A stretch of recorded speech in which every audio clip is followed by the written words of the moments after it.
everyone, and welcome to today's episode of Sippin On Country. In the studio with us today, we have Mark Taylor. Welcome. Thank you so much for having me. What's going on? You know, we are plodding along over here. There we go. So, you are an artist here in Nashville, independent artist currently. Yeah. Tell us a little bit about yourself and your music. My name's Mark Taylor, like Amy just said. But no, I've been living in Nashville for a while now, and we get to tour on the road a bunch. I get to write songs for myself and for a lot of other artists in town, which has been incredible. And writing a bunch of music every day, and probably 3 or 4 songs a week, and recording all the time and trying to put out the best stuff. And it's been a really fun journey so far.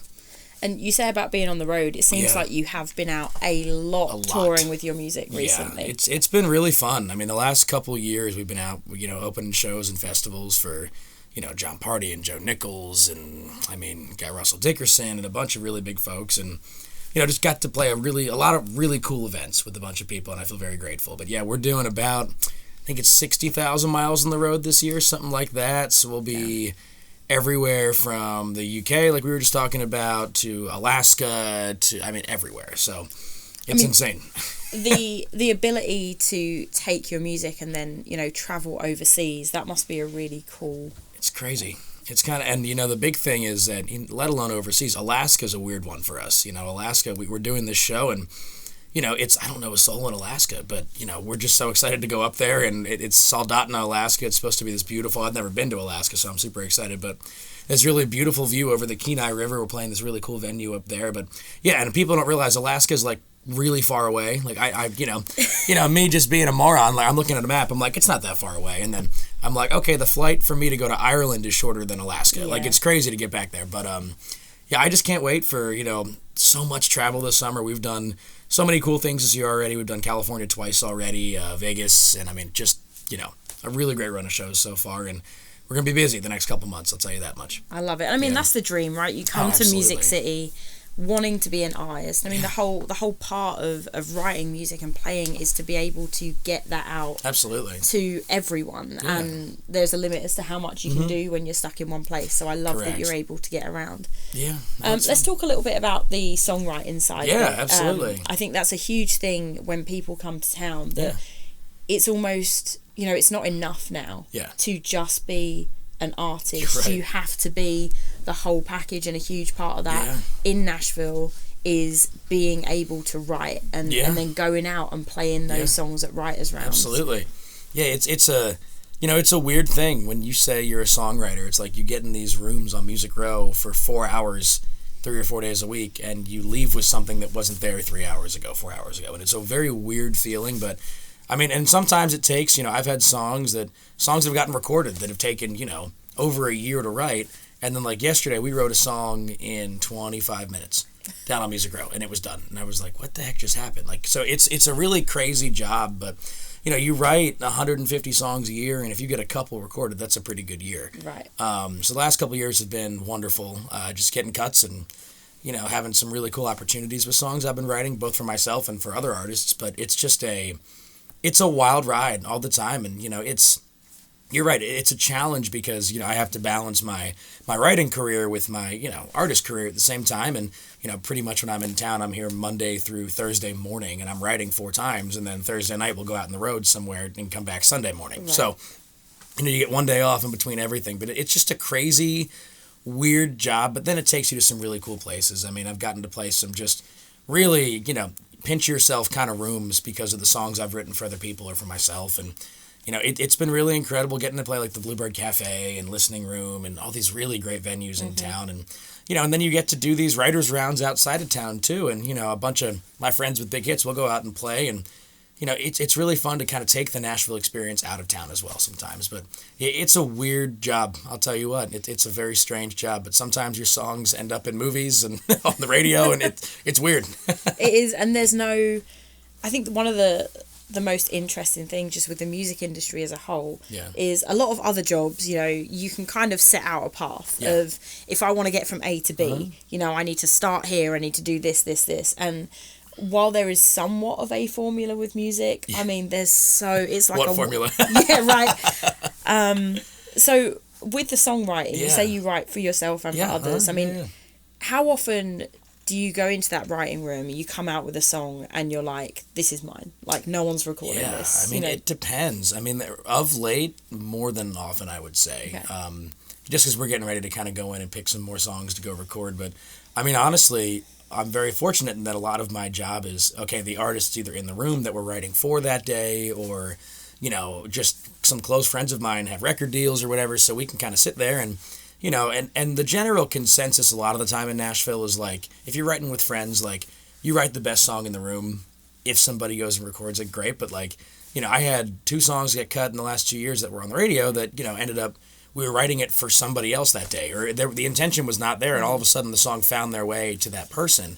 So it's a weird, it's a strange thing, but I would say, honestly, I'm looking a lot closer now, I would say, at that kind of thing. But, you know, if there's somebody like, you know, whoever, insert really famous person here, if they were to call and say, hey, I want to record that, yeah, you can have it. Right. That's great. You know, that's great. Because, I mean, it's a personal thing, songwriting. You know, you go in, I think, to get the best songs, you kind of have to throw yourself really, like, you know, out there to be able to write them. Yeah. And I know that I've spoken to some people, and, you know, sometimes it's hard to let those songs go. It is. And it gets personal sometimes, like you're saying, but honestly, and there's no reason that, you know, just because so-and-so records it doesn't mean, you know, so-and-so else can't go record it too. It's like there's plenty of avenues for that, and, you know, that's why there's cover songs. That's why there's people record versions of songs all the time. So it's and even big artists. To be fair, absolutely. You've got, you know, the other day I had my music playing. Yeah. You got, you know, Leanne Rimes, How Do I Live, but then Trisha Yearwood cut it. I mean, 2 of them are like superstars. And look at Luke Combs and Tracy Chapman this year, right? It's like it's the same. The songs can have so many different lives. I mean, I wrote a song for Waylon's grandson, Way Jennings, last year that was his radio single, but also, you know, in a big movie as well. And like it took a life of its own once it got in that movie, and it's no longer our song at that point. It's going to be portrayed in a million different ways, but like it started to have this life that we never saw, which was super cool at the end of the day. Yeah, it's a weird thing, and the song journey is a very strange process, you know. And there's so many interpretations. What you intend something to be is, I feel like, very rarely what it ends up being, which I think is very cool. Yeah. So you've been out on the road playing, obviously writing new stuff. Oh yeah. Let's talk a little bit about your music. Yeah. I know if people go look it up, you've obviously got stuff on all the streaming platforms. Absolutely. One of the song titles that really caught my eye, like, initially, is you have a song called Brooks and Dunn. I do, yeah. With Dunn being D-O-N-E, which I was like, it's a great song title. And your music is predominantly in that 90s country vein as well. So, I mean, tell us a little bit. Yeah. I mean, that song was... I wrote it with a guy named Steve O'Brien, who wrote a song for Brooks and Dunn called Rock My World, Little Country Girl, which was a really big hit on them back in, it was 80-something or 90-something, whatever. But my buddy Dan Harrison walked in that day with that title, knowing that they're my favorite, you know, duo ever. And I was like, oh, this is so cool, we got to write it. So we wrote the song in like 90 minutes, super quick, whatever. And then we demoed it that day. And then there were some just other artist friends of mine that had heard me playing the song just out and about, and there was a bigger artist who was like, I want to record that. And I was like, okay. So then he went in, he ended up not recording it. He ended up not, you know, doing anything with it. He got put on hold with a bunch of different people, whatever. So finally I was like, you know what? I'm doing this. I'm putting it out. I want to sing this song. This means a lot to me. And I did. And it was just the coolest response. And I think it's my most streamed song ever to date right now. And, you know, we had Ronnie Dunn give us some praise on it, which was amazing. And like, that's you know, awesome. The comment, it was unbelievable. So he's become a really great, you know, mentor of mine, and just somebody who I look up to immensely, and I got to share the song with him.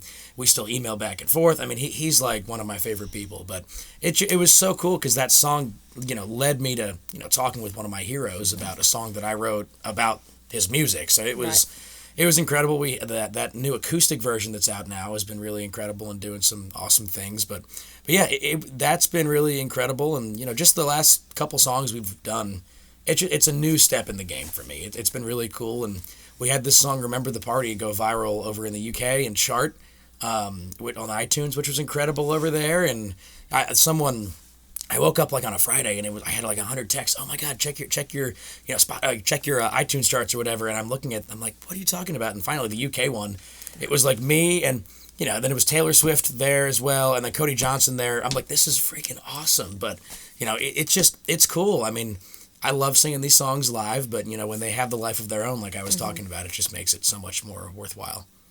And you have really, as an artist, I mean, you're doing everything you can to get your name out there. And so I want to talk about what is in front of us on this table, because that's right in the microphone. Because here we are. You have your own whiskey. I do. It's my name on the bottle. Mark Taylor Still String Bourbon Whiskey with Honey. There we go. I love it. And that lovely New York accent you have. Yes, so Steel String, it's it's been really cool. We did a partnership with my friends over at Cali Distillery. It's called a jam session partnership, and there's another artist that has his own whiskey too, named Brett Young, if you ever heard of him. But Never heard of him. Yeah, he's starting up. He'll do some things eventually. Fair. But no, they approached a few artists, and they were like, do you want your own whiskey? And I was like, what are you talking about? Like, whatever. I'm not whiskey. What are you talking about? Like, you're full of it. Come on. And now my friends over at Cali came back, and they were like, no, we want to do this with you. Let's make a whiskey together. And then we just got picked up by a really big retailer here in the U.S., Total Wine. So that's been incredible. And, you can find it a lot of places, which is really cool. A lot of different states, a lot of different Total Wine retailers, a lot of different stores. But it's been incredible. And just getting to, walk into some bars and, say, can I have some of, my drink is really cool. Right. But no, it's been a lot of fun to make this. Did you have a lot of say into the whole process of creating the... It was really incredible and not something that I expected, because, a lot of these partnerships are like, this is done, we're putting your name on it, whatever. But no, they came to me, and I'll never forget the phone calls of like, what do you want to do? And I'm like, what do you mean, what do I want to do? They're like, you're making a whiskey, dude. Like, you need to pick some stuff that's going to happen here. And I'm like, okay, cool. So, I mean, everything from, we had some artists design this label on here. So, I was involved in, I didn't make the label, but, we had to go through a bunch of different proofs of the label, to the naming process, which was insane, to the, alcohol in it. You know what I mean? It's like, this was originally a higher proof. In this, we knock it down a little bit. It's a little bit of honey at the very end of it, which was my call, because I love, a little bit of honey. Mm-hmm. Not so much honey, it's going to, ruin it, but like, there's a little bit in there, which is really cool. Yeah, exactly. Right. But, no, I mean, everything. I mean, and it's become this really cool partnership. And, they let me do so much, which I really didn't expect. I was like, I'm allowed to do all this? Like, this seems wrong. Like, what's happening here? But no, it's been incredible. It's very cool. And I think this also really speaks to, again, just... it's not enough to be an artist anymore. Yeah. You can't just go out and sing songs. Yeah. And it's all part of branding. Absolutely. I know, I speak about this a lot, but ultimately, yes, you are Mark Taylor, but Mark Taylor now is your brand. Absolutely. Every time you step on stage, every time you talk about this, it's branding. And you yourself are almost a product. So it's kind of just like bringing it full circle. I think that's very, very cool. And that's the hardest part about, doing the artist thing, is that it's not, like you said, it's not one thing you have to do at all times. It's like you have to do 45 different things, not only to make ends meet, but like just to get it out there, because the whole point behind this is like, you're going to walk into a Total Wine or to a different retailer or whatever, and you're going to see this on the bottle and go, oh, that's cool. I've never seen that before. They're going to look at it and go, oh, I like honey, I like bourbon, whatever. How can we, let's try this. Then you read the back of it, and my little bio's there too. And it's like, it's a marketing thing for us, but it's also a really good whiskey from the distillery. So it's like we can come and, they're getting really great promo, we're getting really great promo, and it's a really great product at the end of the day. So it's been nothing short of incredible. But yeah, just having all the different, it's touch points with fans, right? It's like you walk into a Total Wine, you're going to see this, you're going to see my picture, whatever. That's what this is all about. It's how many times can I get in front of the fans at the end of the day? But yeah. Which, and with your song going viral in the UK, I mean, streaming services now. Yeah. It's streaming services, social media, that's just another way. You can push all this out on social media. But the fact that you are here in the States. Yeah. And that you're now in a position to reach this, completely right now, essentially untouched fan base. By accident, seemingly. It's a blank canvas, which I love, because it's the coolest thing when we get to play new markets. And we get to visit a lot of the same markets a lot, and it's incredible to go see the people that are still coming to shows and still, supporting us. But when we get to walk into the UK to Ireland to Alaska. It's like, what, like, this is incredible that music's taken us these places, but at the same time, it's like, here's a chance to impress people for the first time, maybe, if they haven't heard a song. You know what I mean? It's like, I can show up, and they could have a miserable time, hopefully they don't, or they could have the best time of their life, and all of a sudden we've made new fans. Right. And there's so many, and we see it all the time, but like the new fans turn into, they're lifelong friends because we see these people out and about. I mean, we were at a store 2 days ago, and there was some person there, oh my gosh, like, I love your song, it was Brooks and Dunn. I love your song, Brooks and Dunn. I'm like, that's the coolest thing. Like, that doesn't happen to people like me all the time. So to have someone, stop me at a store and say that, I was like, this is incredible. But then you get to go to all these other places, and, it's an opportunity to go meet new people and create new friends, and hopefully they become fans of the music. And, they're wearing the T-shirts around, they're wearing the hats around, they're buying the whiskey. Like, it's a cool way for me to be in their life and for, us to be in their lives as well. Yeah, and I feel like more so than ever now. Yeah. Being able to be personable is so much more important. You can have a massive team around you doing, X, Y, Z, but people want to see you. Absolutely. Whereas previously, 10 years ago, you could have had someone doing this job for you. Well, now that can't happen. You can't get a manager or anyone who's representing you to jump onto TikTok and be like, hey, I'm Mark Taylor. No. They want to you are Mark Taylor, and you are the only one, and people want to know you. Yeah.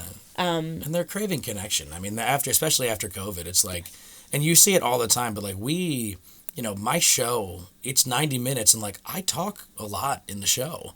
I tell stories about how I wrote this song, or how this song got recorded by this artist, or how, if we're going to play a cover, we were on tour with this artist, whatever. It's like, people want the personal connection. And like, I was having this conversation, oddly enough, with a guy in the music industry last night at a bar, and we got talking. I'm a firm believer, we don't work in the music industry, we work in the service industry. Like, it's you're servicing the fans at all time. It's always about that and the personal connection. Because if you're just strictly working in the music industry, you're not going to go anywhere. Right. It's about, how can I elevate your experience as a listener and as a fan and somebody buying a show, or buying a ticket to a show rather, at the end of the day. For me, that's what it comes down to, and that's why we tour the way we do. That's why the songs are the way they are. That's why I talk during the set and I tell stories during the set, because it's all about that personal connection and being in the service industry. I'm a waiter for songs, you know what I mean? Like, it's that's what it has to come down to at the end of the day. It has nothing to do with the music industry, quote unquote. It's servicing the fans and how can I elevate their experience. Right, because as much as you're in that as an artist, for the audience. Yeah. They're just there, Absolutely. They don't care about everything behind the scenes, what's going on. What matters is, hey, we just paid for a ticket to our show. And I don't know, for me at least, that I don't want to go to a show and feel like I could have just hit play on the record. Absolutely. No. I want to go and be like, oh, like, they really cared. Yeah, absolutely. I was there, and I feel like those little stories and all of that makes a huge difference. And that's me as a listener of just my favorite artist. That's how they do it. And that's kind of the secret, is like, folks kind of up and coming in my position. It's like, it's how can we play it so close to the record? And there's nothing wrong with that. But, it's, for me, I'm a sarcastic moron sometimes on stage, and I'll tell some really bad dad jokes. And like, I'm trying to be funny, right? Like, it's, there's certain bits and pieces of what I'm doing that are trying to get a laugh. I'm trying to, make you laugh, make you cry, make you want to get up and dance. All those emotions for 90 minutes to 2 hours, whatever. Right. It's like, that's what you're paying for. Mm-hmm. Again, if you wanted to hit play on the record, go to Spotify, go to Apple and hit play on the record. Right. You don't need to spend $25, $30 in a ticket. Mm-hmm. You come to the show to be delighted for 2 hours. You know what I mean? Like, that's what it's all about at the end of the day. So, talking about your performance, I mean, growing up, so you grew up in Maryland? Baltimore, yeah. Okay. So I was born in Virginia, and then, Baltimore, Maryland, was raised there. And was music always a huge thing in your life? Yeah, so my dad actually has been playing music forever. He paid his way through college and whatnot, playing, in dive bars. And he always wanted to move to Nashville and do this and to play music. And, he couldn't. So, I remember having a conversation with him and just saying, hey, I want to do this. And he was so supportive. And the exact words, I'll never forget, he called, we were talking on the phone when I was in college. I had just signed my first little publishing deal and had a song that was being played by a different artist, and it was really cool, and I was like, I have to give this a shot. I got to move there, and he was like, on one condition you can go, and I was like, what's that? And he said, the first time you play like an arena or a really big show, I get to play guitar with you on stage. Because we grew up doing that from the time I was 2 or 3 years old. I had, this little tiny guitar and just playing nonsense on the guitar with him. And then I was 6 or 7. I was playing in a band with him sometimes and kind of jumping in and playing guitar with them. And it was cool. The first time I got to play the Bluebird Cafe, I got to have him come up and play a song with me, which is the first song I got recorded. So it was a really cool experience. But yeah, it's always been around me. I mean, I've been in every which kind of band you can possibly imagine, from rock bands to pop bands to jazz bands. I was a Frank Sinatra singer in a jazz big band at some point. So I mean, I've had a lot of very strange, like a cappella too, like very strange musical experiences in my life. But yeah, I've always been around it. It's been really cool. But despite all of that, you still came back to country. Yeah, and I tried to get away from it for a while, which is the funniest story. I went to college at a little school in North Carolina called Wake Forest University, and I was in the business school, and I flunked out of the business school there and had to change my major, and ended up opening for a little up-and-coming band called Big and Rich one weekend. And they called me out there, and John and Kenny, they're still great mentors of mine today. And, they were like, you need to do this. Like, come to Nashville, man. And I was like, okay, whatever. And they were the ones that kind of pushed me, and talking to them backstage and hanging out. And there's more stories than we can fit in this time. But, I mean, it was incredible to hear their stories and watch them play and be like, this is how it's done. This is super cool. But yeah, that really, as soon as that happened, I was like, you know what, I'm going to do this.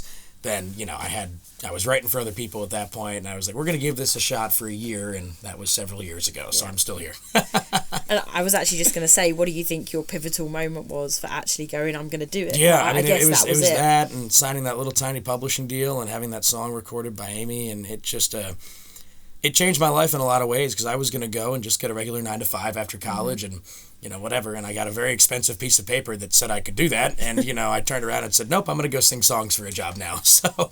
I mean, it's hard, because it's hard. When, when you say to people you're a musician, not so much in Nashville, because that's what everyone's doing, but it's not a job, right? No, it's just, it's a hobby. Yeah. You like picking up a guitar and playing songs, and I think the fact that your parents were obviously so supportive on that. Oh yeah. Makes a huge difference. Absolutely. But I mean, that's a massive leap for most people. For most people, to come out of college and go, okay, well, I got this degree. Oh yeah. But no, I'm going to do this. I'm going to go and do this completely unpredictable job instead, where I probably am not going to make any money. But you know what? Let's try it. But I would not. I mean, I pinch myself daily for the people we get to go tour with, the festivals we get to play every year. I mean, it's the most incredible journey, and getting to write songs with my heroes every day. It's like I literally pinch myself when I get up in the morning and be like, this is the coolest job ever. But I love it. And so you've been around, you've been supporting a lot of acts. Yeah. Been on the same bills as a lot of big names. Yeah. Who would you say so far of all the people that you've had the chance to play with has been like your... Oh, that's a great question. I have two answers for you. I have a modern day answer and like a older day answer. Russell Dickerson's unbelievable. We got to do a bunch of shows with him last year, and his show is insane. It's the most he is just a firecracker up there. That guy has more energy than the Energizer Bunny. It's unbelievable. He is running around like crazy. It's insane. But that's honestly, and having, because, we were in town not very long before that stuff started happening, and we were on the road with these folks, and it was just insane watching someone at the highest level do it. That was incredible. And then earlier this year, I got to go be on the bill.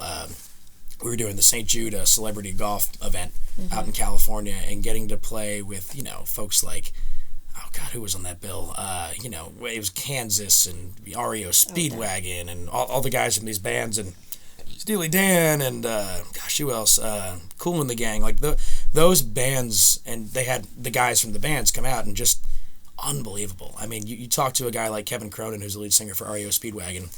He gets up there and sings, and you're like, well, that's a real singer. That's, that doesn't happen anymore nowadays. And getting to, work with him, and like Mike Mills from REM, and getting to be on stage with them, you're like, what is happening right now? But those guys were absolutely incredible as well. But no, it's been an incredible journey getting to study these guys and hang out with these guys and, you know, really learn from the best and the bit. It's the best school. I feel like I'm in college again for music because it's, you know, with all these different professors, but it's incredible just watching them do their thing because they've done it forever. And especially you get, you know, like an REO Speedwagon, Kevin Cronin, the lead singer, you talk to him and he's lived so much life. You know what I mean? And those songs are identifiable from the first note.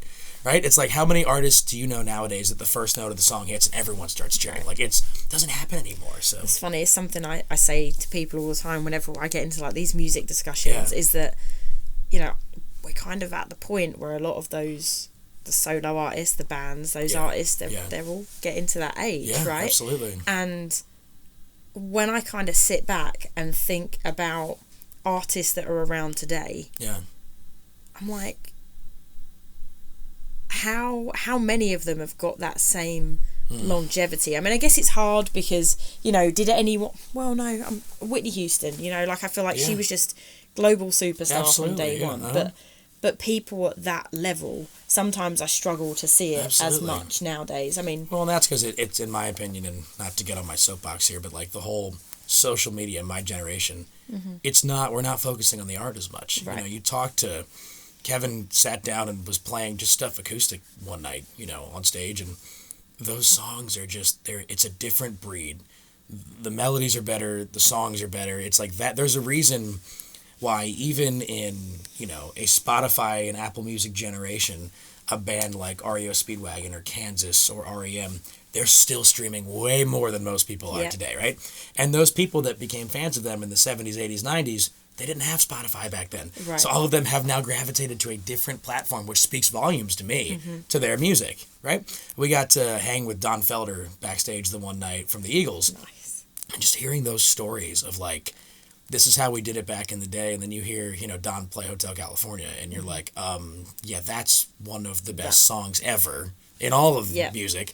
It's like, you know, I don't see much of that coming out nowadays, unfortunately, but we have to get back to, like, the song has to matter again. I feel like there's almost a simplicity. I mean, like, you take Hotel California, there's nothing to it, right? Like, couple of chords, same melody, the entire way. There's, I feel like if someone wrote that now, you'd be like, oh, but you know what, we need to, like, we got to change it up here because this is the same, now we need to do this.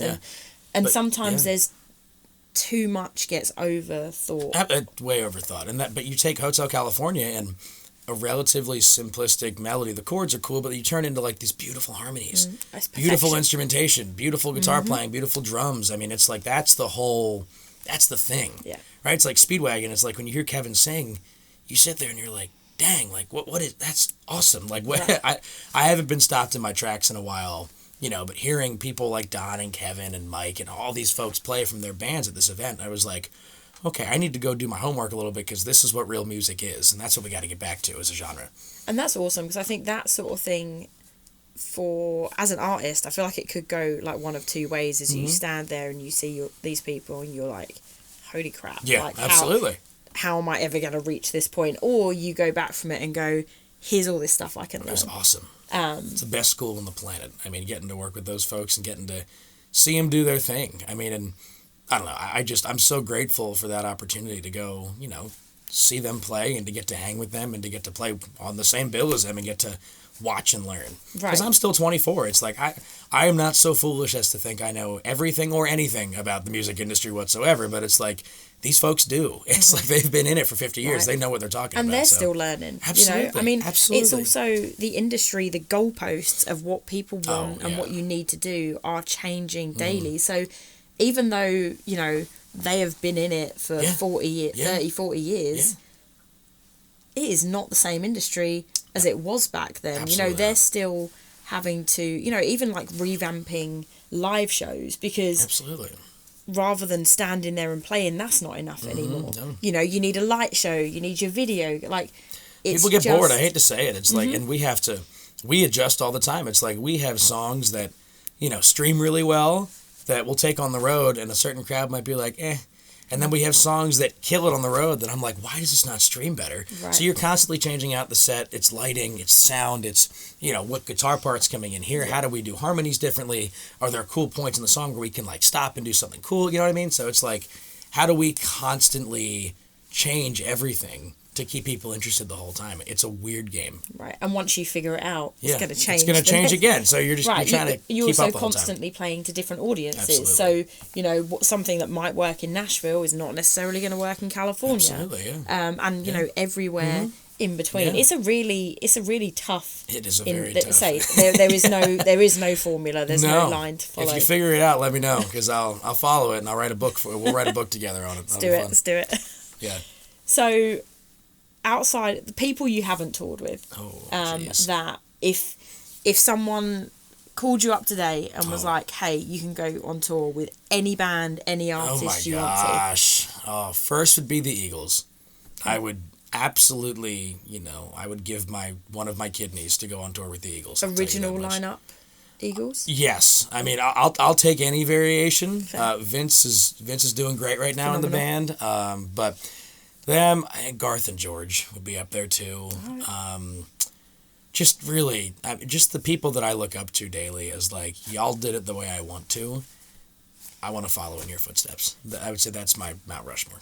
Do you think at this point it's even possible to do it the way that they did because of the way that things have changed? Yes. I think you have to focus on the song, though. I mean, that's the thing. When you look at George Strait, I mean, I'm going to mess this up, but I believe, don't quote me on this, but I don't think... quote you. Please do. I don't think he wrote any of his first 50 number ones or something like that. It's some weird thing where he cut so many outside songs, and he was so good about cutting outside songs that, all of his record executives, the best song had to win. Same with Garth. Same with all these folks that came. But look at Joe Nichols. We were out with Joe last year. Joe has so many outside songs that he took. But there's a reason why, all these years later, I'm standing side stage with Joe Nichols, and there's 6,000 people singing every word to every song that he's ever put out. But it's because the songs had to win. If we can get back to that as a town and as an industry altogether, we'll be fine. Right. But the song has to win again. I mean, that's what it comes down to at the end of the day. I think there's a lot of artists now, though, that they want the writing credits. Of course they do. They want the writing credits. So rather than saying, hey, here's these random 3 people that you've never met, but they just wrote a killer song. Absolutely. Well, we don't know. We're not taking it. Our artist wants to write with our staff writers. No, and so then all of a sudden... And that's not to say at all that you have a bad record that's being put out. But could it have been better if you just kind of stepped away? Correct. And I mean, Reba McEntire as well. Absolutely. Perfect example. Absolutely. Never written... I'm pretty sure she's never written a song. Like, all of her songs have been cut. And I mean, clearly it didn't bother her. It's incredible when, you talk to those artists that did that professionally and they heard songs and they have a great ear. Someone like, Chesney or McGraw, right? They've made a career on that, right? It's like, and they both still, Kenny's a wonderful songwriter. I mean, he can write a song, but, you listen to these songs that he's recorded and put out that are massive hits. He's still playing stadiums today, right? And other people wrote them. And like, how do you not, if Kenny can do that and play stadiums, how, for me as an up-and-coming artist, why would I not look at outside songs? Why would I not go to the people that have done this years before I was a thought in Nashville? You know what I mean? Like, people, I don't know. There's so many good songs. You're not going to outright the town every day. No. And I think there's a lot of people, though, who I don't think have that mindset. Again, they just want to be on everything. I mean, but maybe also, in part, due to the way that social media and the industry has become, where people also feel like if they don't, if they're not writing their songs, then they're not being the best art. Like, people want me to write the songs, they want me to blah, blah, blah, blah. I just want the best song. I don't care if I wrote it. I mean, and I tell my team this all the time. I don't care if the best songwriter in town wrote it or the guy that moved here yesterday. Right. Find me the best songs, and we'll go from there.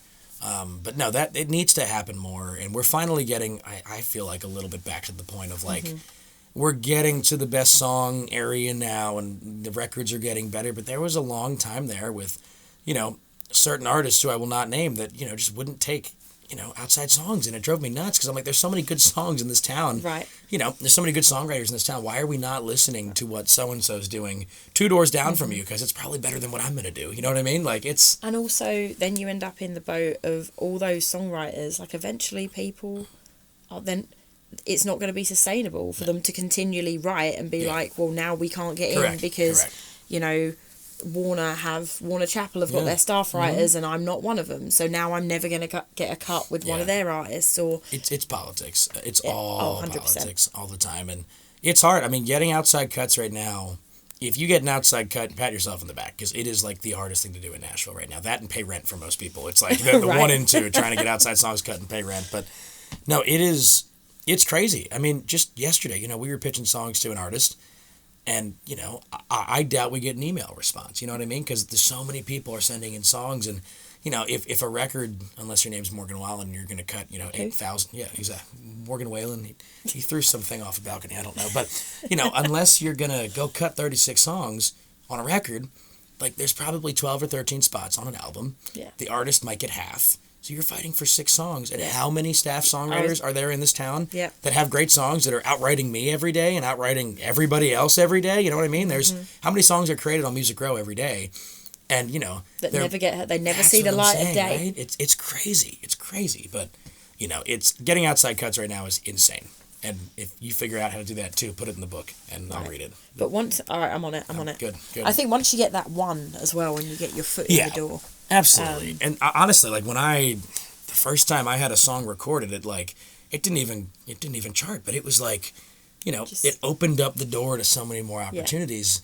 And just like playing out for writers' rounds and, you know, getting in the door for some of these pitches and, you know, understanding the whole process of how it works because now they take you seriously because you've done it before. So it's a weird game. It's a very strange game. And if you can figure it out, you'll have a nice house out in Brentwood. But, you know, it's a very strange game. Or maybe an apartment out in Brentwood, the way things are. Oh, my God. Oh, it's insane. Maybe just a little piece of land. 200 square foot in the corner of someone's backyard. I'll take 100 square feet at this point. Oh my gosh, it's crazy, but yeah, it's a weird game. But if you can figure it out, it's worth your while. So let's circle back around to your music. Okay, let's do it. Plans for this year. Yeah. Releases. Yeah.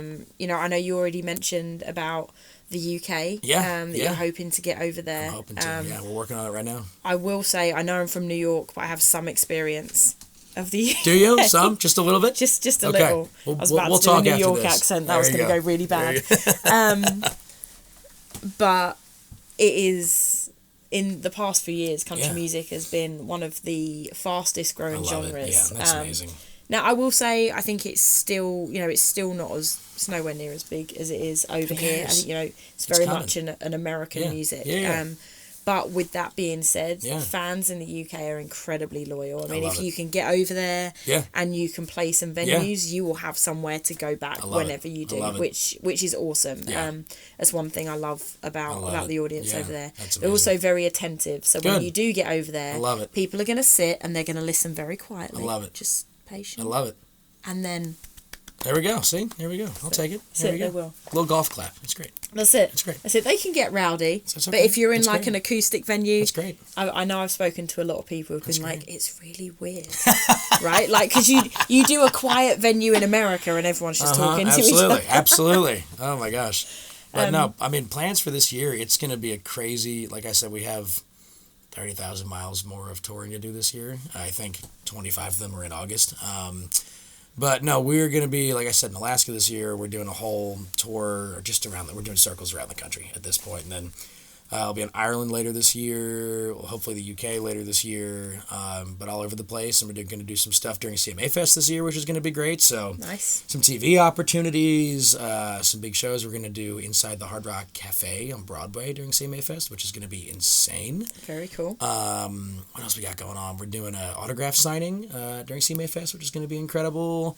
We're going to do another big show. There's a bunch of stuff going on, but check the website, check everything, because there's a million tour dates. I don't even know where I'm going today, but it's just always insane. Always. And CMA Fest must be a massive deal. Parking's awesome. Parking is awesome. There's no traffic. I have free parking downtown, so I want to talk to you after this. This is great. I know. It's the only reason I keep my job. I hope no one from my job is listening to this. But look, perks is the major perk. Carpool over here. Right, there we let's go. go. There we go. But CMA Fest is insane. I mean, what are we talking about? now? 60,000 people a day? More than that, 100,000. I don't even know. I mean, I'll try to count for you this year, but it's ridiculous. If you can get me an exact number, I'll get a little tinker out. We'll even count. one off, and there's going to be. We can't do this again, but we'll do a little clicker. We'll try to count, but no, it is insane. It's Nashville's event. I mean, you just can't. They shut down all the streets. There's music everywhere. Everybody's hanging out, and honestly, as you know, I'll play. So I'm playing Thursday, Friday. I'm doing a songwriter festival in Delaware Saturday, and then coming back Sunday morning. So it's a whole big thing. But like, even I'm not playing Sunday. I'm just gonna go hang out because there's so many industry people. So many of my friends are playing. So it's a great time always. It is, and for anyone who hasn't been to CMA Fest.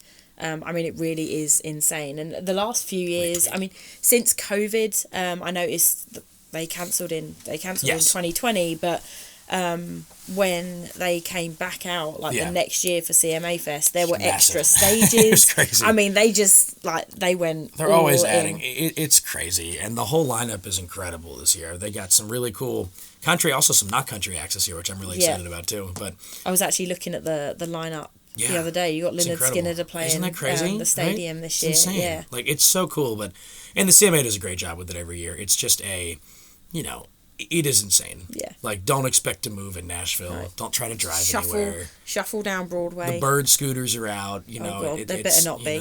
It's crazy. I mean, it's just a flock of scooters at all times running around the city. But it's fun. It's a good time. No, they're not fun. Everything else is fun. Everything else is fun.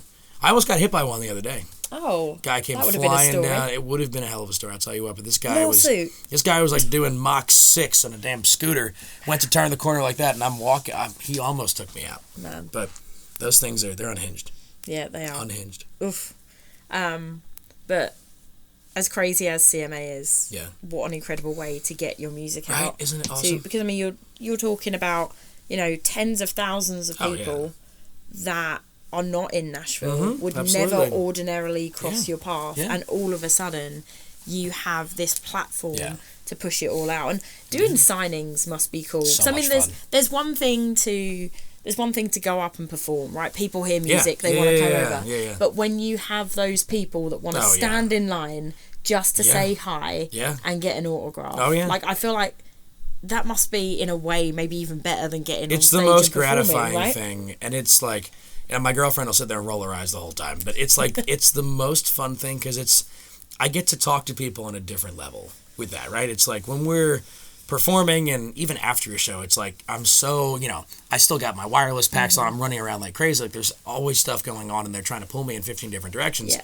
For the autograph signings, we did it last year too. It was unbelievable. And you get to actually talk to these people and have a real conversation. I get to hear about them because they're coming to CMA Fest to hear about us and play, to hear us play and whatnot. And, for me to sit down with them and be like, where are you from? Tell me about you. It's a really cool thing. I get to, make friends, honestly, doing that. And it's cool. It's a lot of fun. I love that. Yeah. So CMA Fest is next week. Oh my God. Don't remind me. Oh my God. I need some sleep. So where are you actually going to be playing? What times? Come check you out. We're going to do Thursday morning. We're going to be doing Fox, the local Fox 17 channel here in Nashville. Very early in the morning. So if you see me with some bags under my eyes, that'll be it. That's why. If you see me doing warm ups on Broadway at 3 a.m, that's why. On the scooter. No. Yeah, I'll be taking my little scooter, singing to myself at 3 a.m. It'll be great. And then 4 o'clock on Thursday afternoon, I'm going to be down at the Hard Rock Cafe. For Brickshore Media 615 live event, which is going to be awesome, opening for Glenn Templeton. Very cool. He's amazing, so we're going to have a great time with that. And then Friday, we're going to do a little autograph signing for the people in the Music City Center, I believe, which is going to be incredible. And then Friday night, we're going to be doing a show with Nashville Universe, one of my favorite companies down here, and it's going to be fun. So times will be all posted everywhere, and I'll be talking about this for the next week until the show happens. So you'll know everything very soon. Social media, all that stuff, everything will be everywhere. And I'm going to link to everything in the show description. There we go. So people can go check out the music. If you live in the UK, Europe, go message him. Let's get him some venues to play. Let's do it. Let's get you out there, get some shows. If you're in the US, I'm in the US clearly going to be all around. I'm here now. All around. All around. Come see us. So make sure you go check out a show and go and buy music, guys. I have now made this a thing. I'm saying at the end of every every episode, and I'm doing it. Buy music, buy the physical CDs, buy the records, buy T-shirts, buy the whiskey, all of it, all of this, buy it. I'm gonna try this whiskey in a second. Do it. Maybe we'll film it. We won't know. We'll see. Mark, thank you so much. Thank you for having me. Coming and chatting. Unbelievable. Oh my gosh, anytime. So much fun. Everyone, Mark Taylor, we are going to see you next week for another episode of Sippin On Country. Here we go.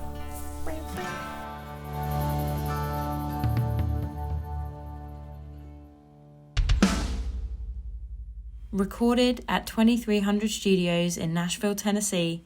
Original theme music by Gary Wood.